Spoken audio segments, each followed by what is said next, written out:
Hey, this is Rick from Hiking Emergency Beacon, and this is the next video in the Garmin GPSMAP 66i playlist or training, and it is about weather. This should be a pretty quick video because it's not hard and it's not as complicated as if you were, out navigating and messaging and doing something more challenging.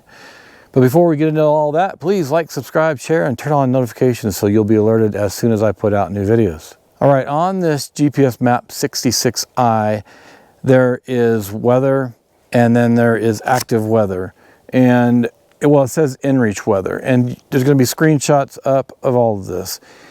So the first thing is you can go into the inReach weather and you can pick somewhere here.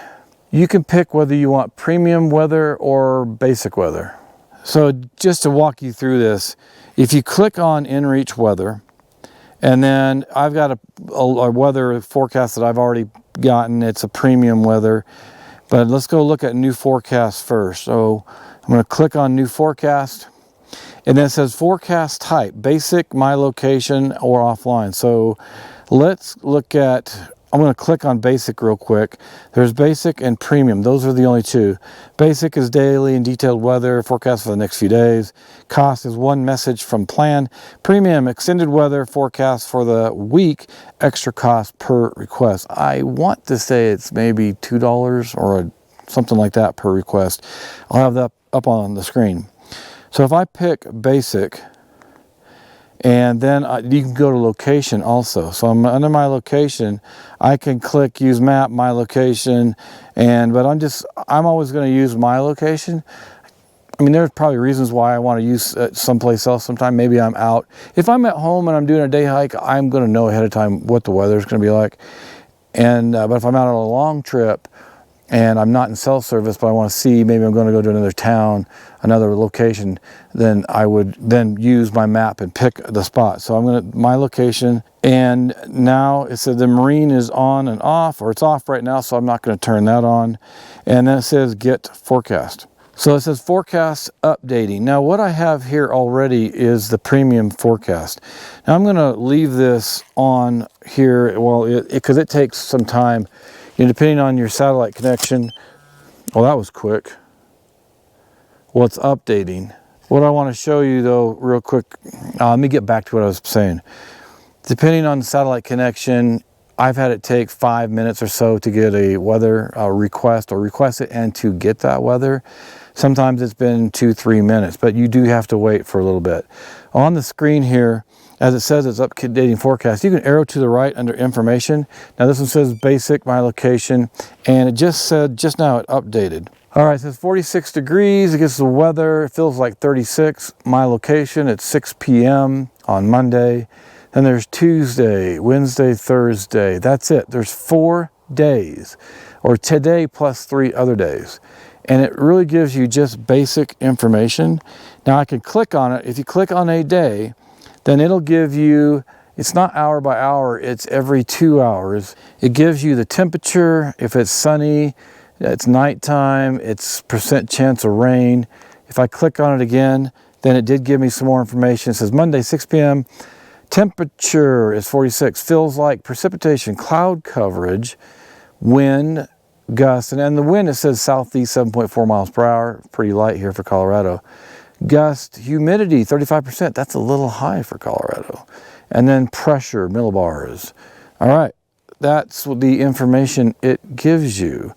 And again, you have the information on screen, then you have the weather screen. So if you click right and left, then you can go back and forth between them. So I'm going to get back out of here.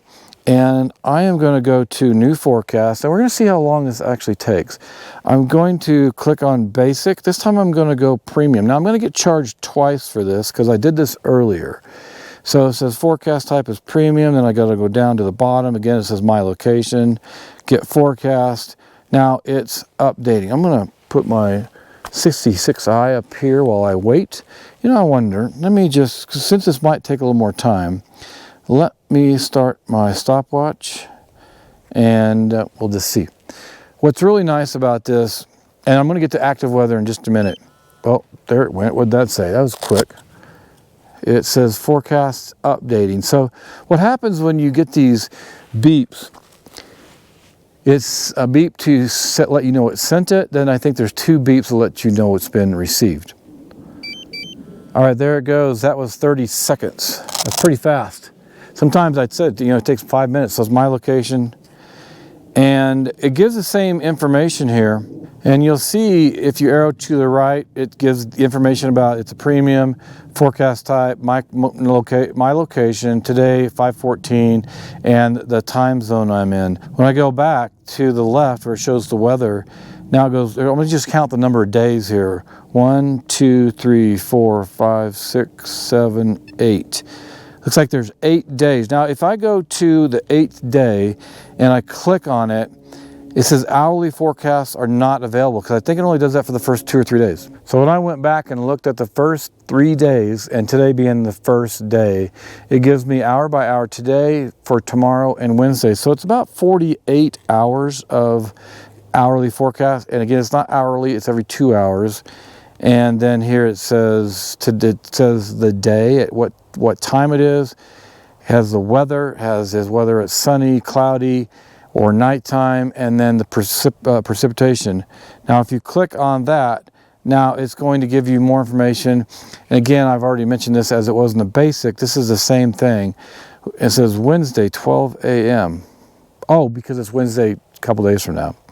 And then it gives the temperature all the way down through the humidity and pressure. Again, if you do basic, it costs you 1 message. If you have the expedition plan, then you don't, I mean, it's unlimited messaging, so you don't get charged anything. But if you do the premium, then you get charged $1 or $2. Now let's go back out and look at the active weather. Now this one, data request failed, check connection. Okay. The issue with active weather, and it's not even going to let me look, but I do have screenshots up because I was testing this in town before I came out here. You have to be in self-service. You don't have to be in Wi-Fi. And I don't know that Wi-Fi even matters, but in order to get the active weather, you have to be in self-service. This is like, you know, I'm kind of like going, why does it even matter if you have active weather? Because a lot of times here in Colorado, there's no self-service where I'm at. So I can't get the active weather. Now, if I go to town or something, or I'm in a place that does have self-service, and this was the case at the Miramonte Reservoir when we went fishing this last fall and summer, there was self-service there. So we had a bunch of weather coming in twice that time. We had some real high winds, we had snow, and it didn't snow on us, but it snowed before we got there. And so I would be able to look at the active weather. Now the active weather, you can look at, it gives you the precipitation. It'll show the weather. What's better is about this is it actually shows the storm system. It shows where it's raining or there's clouds or there's hail. It gives you the different colors, just like you'd see on a radar scope.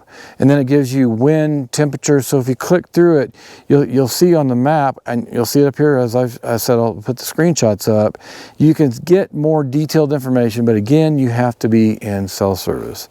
It's a really nice feature, but honestly, I have not used it. I've used it to test it, but I don't use it when I'm out. Now, if I were out and on self-service and I'm up on way up high and on the mountain, 12, 13,000 feet, and a storm's coming in and I know it's a bad one, then I can open that up or get that active weather, and I can see if there's a hail core or a real bad, you know, like the red or magenta, or I think white's the worst. And then I can see how bad it's going to be, and I can know if I need to get to cover real quick. That's where that would be really powerful. But again, I don't actively use it. But that's it. There you go. You get the basic weather, premium weather, and then you have the active weather. Again, active weather, you have to be in self-service. Hope you enjoyed it. Please like, subscribe, share, and turn on notifications. And leave a comment below, messages, advice, anything you have. Maybe there's some other way you get weather, but specifically I really want to know if you're using a Garmin and you're the inReach devices specifically, and you use weather and you find different things maybe that I haven't addressed, or ways that you use it, please leave a comment, because I respond real quick, and this information, whether it's questions or advice, all this helps me if I have to come out and review something again, or it gives me more information so I can make better videos for everybody in the future. Thanks again, and I'll see you back here in the next video.